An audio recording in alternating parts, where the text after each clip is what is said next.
Mark and Lisa Johnson never imagined a quiet Saturday morning could shatter their world, but by the time neighbors called the police, their 6-month-old son, Ethan, was already gone, and a shocking accusation threatened to destroy everything they knew about family, trust, and truth. The morning began quietly in the Johnson household, the kind of ordinary Saturday that gives no hint of the tragedy waiting to unfold. Sunlight filtered softly through the curtains, birds chirped outside, and the aroma of fresh coffee drifted from the kitchen.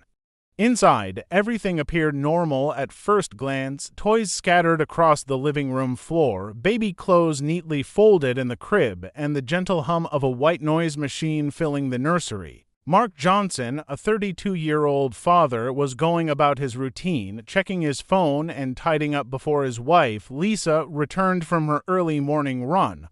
But the calm was deceiving. It was Lisa who first discovered the horrifying scene. She had stepped into the nursery with a sense of gentle anticipation, ready to greet her 6-month-old son, Ethan, with a smile and a soft touch. The moment she laid eyes on the crib, her world shifted. Ethan was unresponsive, his tiny body eerily still. Panic surged as she called out to Mark, her voice trembling, but nothing seemed to break the terrifying silence that filled the room. Every second stretched painfully as she tried to rouse him, shaking him gently, hoping desperately that he was only sleeping. But deep down, a sinking feeling told her that something had gone horribly wrong. Mark rushed in, his mind racing, heart pounding against his chest. His hands shook as he lifted Ethan from the crib, scanning the baby's small face for any sign of life. The color in Ethan's cheeks had faded, and his tiny chest barely moved. Mark's immediate instinct was to call 911, and within moments, the house was filled with flashing lights and urgent voices. Paramedics rushed in, assessing Ethan and performing life-saving measures, but time seemed to slip away faster than anyone could keep up. Neighbors peeked from behind curtains, their concern growing as they watched emergency responders move in and out of the home. The quiet, safe neighborhood was suddenly transformed into a scene of crisis and disbelief. As the ambulance sped toward the hospital, Mark followed, gripping the steering wheel with white-knuckled intensity, replaying every moment of the past night in his mind. Questions surged like a tidal wave. How could this have happened? Had he missed some warning sign? Ethan had been healthy, happy, and full of life just the day before. The thought of losing him felt impossible to comprehend. At the hospital, doctors and nurses moved swiftly, but despite their expertise, the outcome was devastating. The tiny life that had brought so much joy was gone, leaving an unfillable void and a household plunged into grief. The police arrived shortly after, drawn by the emergency call and the obvious severity of the situation. Mark answered questions with a mix of shock and confusion, struggling to form coherent sentences. Detectives observed the scene carefully, noting the absence of forced entry and any signs of a struggle. Everything in the house appeared normal, almost eerily so, yet the death of an infant in such circumstances immediately raised red flags. Officers began the process of securing the home and collecting evidence, carefully documenting every detail. By midday, news of the tragedy had spread throughout the small town, and a cloud of sorrow hung over the neighborhood. Families whispered in hushed tones, and friends gathered to offer support, though no words could ease the pain. Mark and Lisa were left in the quiet aftermath, grappling with shock, guilt, and grief that seemed too heavy to bear. The scene was heartbreaking, and the questions looming over everyone were impossible to ignore.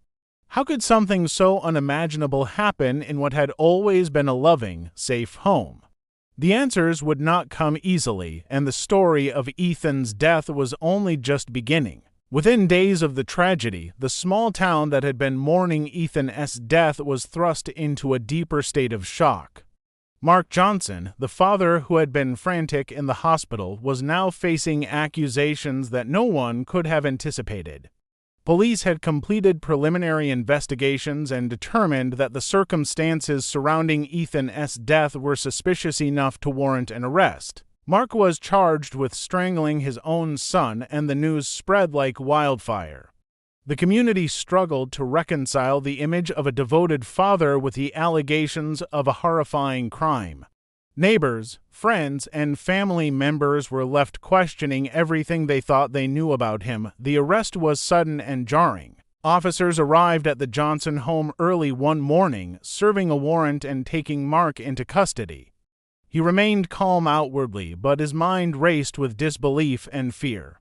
He had loved Ethan more than anything, and the accusation that he had intentionally caused the baby's death felt surreal. As he was led away in handcuffs, the reality of the situation began to settle in. His wife, Lisa, watched in stunned silence, unable to comprehend how their lives had spiraled from normalcy to horror in such a short span of time. The flashing cameras and reporters outside their home only intensified the sense of chaos and judgment. While the evidence seemed damning to outsiders, Mark maintained his innocence. He insisted he had not harmed Ethan, yet explaining his side proved difficult.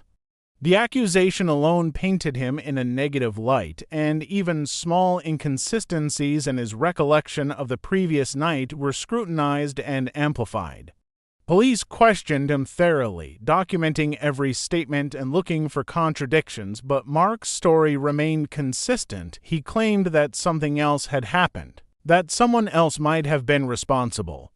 At first, investigators were skeptical, dismissing his claims as attempts to deflect blame. The idea that another individual could have been involved seemed improbable, and the focus remained firmly on the father. As the case unfolded, the town's curiosity turned into rumor and speculation. People whispered in grocery stores, schools, and workplaces, dissecting every fragment of information they could gather. Friends of the Johnsons struggled to believe the accusations, while others assumed the worst. Media outlets picked up the story, presenting it as a chilling example of parental betrayal. The community's collective shock deepened as details emerged, yet the questions surrounding the event only multiplied. How could a father possibly commit such an act? And if he hadn't, then who could have been involved in such a horrifying crime? Mark's insistence that someone else had caused Ethan's death introduced a twist that kept investigators on edge. His claims were not fully formed, and the specifics were vague, but the mention of a potential third party forced the police to widen the investigation. Detectives reviewed security footage, checked neighborhood activity, and began piecing together timelines in hopes of finding anything that could confirm or deny his story. Every lead, no matter how small, became critical. The tension grew as both the legal system and the town awaited answers. While Mark remained under suspicion, balancing the weight of grief with the looming threat of being held accountable for a crime he claimed he did not commit. The situation was complex, and the story was far from over, with twists and revelations still waiting to surface. As the investigation continued, a name unexpectedly entered the story, one that no one in the small town had anticipated. Mark Johnson, still under suspicion, began pointing to a local nightclub bouncer as someone who might have been near the Johnson home the night before Ethan's death. The bouncer was a tall, imposing figure with a reputation for rough behavior, but no one had ever associated him with the Johnson family. Police were initially skeptical. The idea that a man whose life seemed completely separate from the suburban neighborhood could be involved in such a tragedy seemed unlikely. Yet Mark insisted that he had seen the bouncer acting suspiciously near the house, and that this presence could not be ignored. Detectives began retracing Mark's claims, examining the timeline of events from the previous evening. They requested surveillance footage from nearby stores and traffic cameras, hoping to catch a glimpse of the alleged visitor. Phone records and social media activity were analyzed to determine whether the bouncer had any connection to the Johnsons. Every detail mattered, from his possible movements to small traces of evidence that might link him to the neighborhood. Each day brought new layers of complexity. The investigation shifted from a simple suspicion of a grieving father to a web of uncertainty involving someone entirely outside the family. The bouncer's background became a focus. Police discovered that he had a history of aggressive behavior, including past altercations at the nightclub where he worked. He was known to be intimidating, and his presence alone had caused unease in the community at times. However, there was no record of violent acts involving children or residential crimes. Detectives interviewed people who had seen him near the Johnsons' neighborhood, but accounts were inconsistent. Some recalled seeing a man matching his description, while others denied it entirely. The conflicting reports added tension and made the investigation increasingly difficult. Mark's insistence that the bouncer could be responsible complicated the narrative. To him, it was a matter of fact someone unfamiliar, someone imposing, someone outside the family had entered the home and caused the unthinkable. Investigators, however, remained cautious. They had to weigh Mark's account against evidence and objective findings. Each lead required verification, and every claim had to be tested against surveillance, witness testimony, and forensic analysis. Forensic teams examined the home for signs of forced entry, fingerprints, or other traces that could confirm the presence of an outsider. Every corner, every surface was scrutinized with meticulous care. The town followed the story closely, intrigued by the mysterious figure now at the center of speculation. How could a bouncer, a man whose life seemed so separate from suburban family life, become involved in such a tragedy? Rumors spread quickly, and the tension in the community rose. Even as investigators dug deeper, the evidence remained elusive. There were gaps, contradictions, and unanswered questions, each one adding to the suspense. The bouncer's presence, whether real or imagined, became a pivotal part of the case, casting doubt and fueling debate. The investigation was no longer about a single night or a single person. It had evolved into a complex puzzle, with the shocking possibility of an outside perpetrator challenging the assumptions everyone had made about the tragedy. As the investigation pressed forward, layers of hidden details began to surface, complicating the case and blurring the line between suspicion and reality. Detectives carefully revisited every piece of evidence, determined to uncover the truth behind Ethan's death. Neighbors came forward with recollections that had previously seemed insignificant. Some remembered late-night visits to the Johnson home, while others recalled fleeting glimpses of a shadowy figure on the street. Even small, seemingly unrelated details: a car parked briefly near the house, a light turned on in an unusual pattern, began to take on weight under the scrutiny of investigators. The story that had once seemed straightforward became increasingly intricate. Mark's own past and behavior were examined in detail. Friends and family described him as a devoted father, attentive and loving, but detectives were thorough, reviewing phone records, online activity, and daily routines. Small inconsistencies in his timeline were noted, though none directly linked him to the act of harming Ethan. Still, the weight of circumstantial evidence hung over him like a storm cloud. Meanwhile, the bouncer's life outside of work came under scrutiny. Police uncovered a history of confrontations, arguments, and occasional intimidation, though nothing suggested a motive or opportunity to harm a child. The juxtaposition of both men's histories created a tense narrative, leaving investigators to weigh every nuance carefully. Forensic testing introduced unexpected complications. Fingerprints and DNA samples taken from the home and surrounding areas revealed anomalies that did not immediately match either Mark or the bouncer. Every fragment of evidence sparked questions: had someone else been present unnoticed? Could the results be explained by innocent contamination, or did they suggest a previously unconsidered element in the case? The forensic team ran the tests multiple times, analyzing each result with painstaking care. Every small discrepancy fueled new theories and kept the investigation in a state of constant tension, with each discovery reshaping the understanding of the tragedy. Witness accounts also shifted under scrutiny. Some neighbors who had initially been certain about what they saw began to admit uncertainty.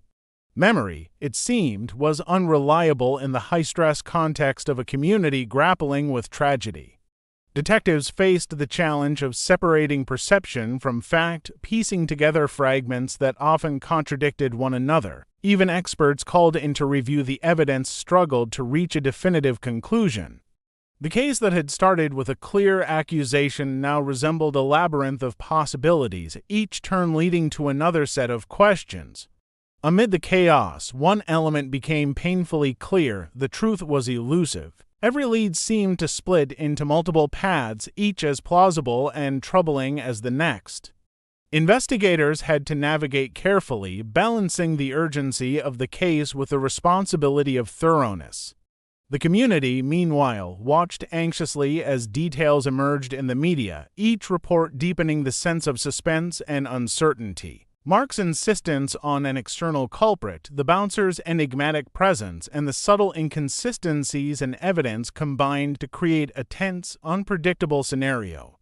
The investigation was no longer about a single moment of tragedy, but about uncovering a hidden reality that had been obscured by grief, fear, and the shadows of unanswered questions. Each day brought new revelations, keeping both investigators and the town on edge as the story continued to unfold. The courtroom was tense the day the trial began, the air thick with anticipation and the weight of months of investigation. Families, neighbors, and journalists filled the seats, each person drawn by the tragedy that had gripped the town for so long. Mark Johnson sat at the defendant's table. A mixture of exhaustion, fear, and determination etched across his face. The prosecution opened the case with a detailed account of the events surrounding Ethan's death, highlighting the suspicions that had led to Mark's arrest. They painted a picture of a father whose actions or inactions had resulted in a devastating loss, leaving the audience to grapple with a sense of disbelief and sorrow. Mark's defense focused on his claims of innocence and the possibility of an outside factor, emphasizing the complexities revealed during the investigation. Evidence presented by the defense highlighted inconsistencies in witness testimony and forensic results, suggesting that the sequence of events might not be as straightforward as initially believed. The bouncer, once thought to be a potential suspect, was ultimately shown to have no connection to the tragic events. Surveillance footage and alibis confirmed that he had been elsewhere during the critical time frame. The defense argued that Mark's grief and panic after discovering Ethan's unresponsiveness had contributed to confusion and conflicting statements, not guilt. As the trial progressed, expert testimony played a crucial role in clarifying the cause of death. Pediatric specialists and forensic analysts explained that Ethan's death was consistent with a tragic accident rather than intentional harm. Small details, such as the positioning of the crib and the way Ethan had become trapped, were examined carefully. The jury was shown evidence that demonstrated how a momentary lapse in supervision could result in a catastrophic outcome, emphasizing that accidents involving infants could happen even in the most loving homes. The emotional weight of this testimony was palpable, leaving the courtroom silent at times as the reality of the situation became clearer. The narrative began to shift as more context emerged about the pressures Mark and Lisa had faced. Sleep deprivation, stress, and the challenges of caring for a newborn were highlighted to show that human error, rather than malice, had led to the tragedy. Testimonies from friends and family painted a picture of a devoted father struggling under extraordinary circumstances. These insights provided a lens through which the jury could understand the events without casting blame unfairly, framing the story as one of human vulnerability rather than criminal intent. After hours of deliberation, the jury reached a verdict. The courtroom was silent as the foreperson read the decision, confirming that Ethan's death was accidental and that Mark had not deliberately harmed his son. Relief, sorrow, and exhaustion washed over the family and the community alike. The case concluded not with a villain, but with a profound reminder of the fragility of life and the consequences of even brief moments of inattention. While grief remained, clarity had been achieved, and the community could begin the long process of healing. The story of Ethan Johnson ended not with blame, but with a somber understanding of tragedy, leaving a lasting impression of both sorrow and empathy on all who had followed it.